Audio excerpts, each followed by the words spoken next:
Yine üzerime çöktü akşamlar, gurbet ilde benim halim ne olacak? Ah ettikçe yüreğime kan damlar, gurbet ilde benim halim ne olacak? Ne olacak, ne olacak, hani ne olacak? Kavuşmamız maşere mi kalacak, kalacak?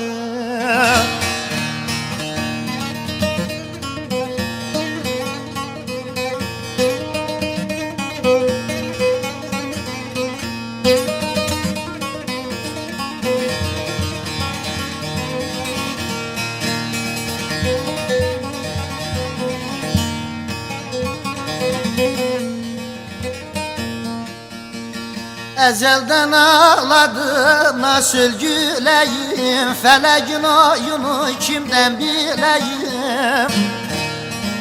Evim yok, barkım yok, nerede kalayım? Gurbet ilde benim halim ne olacak? Evim yok, yurdum yok, nerede kalayım? Gurbet elde benim halim ne olacak, ne olacak?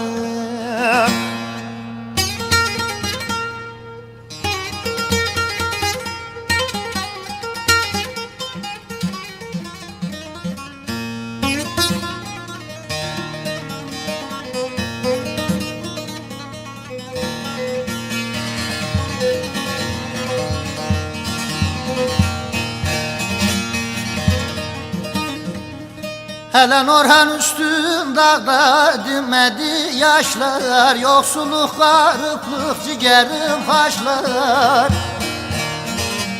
Size derim kavim ile kardeşler, gurbet ilde benim halim ne olacak? Size derim kavim ile kardeşler, ah gurbet elde benim halim ne olacak, ne olacak? Ne olacak, ne olacak anam, ne olacak? Ah kavuşmamız maşere mi kalacak, kalacak?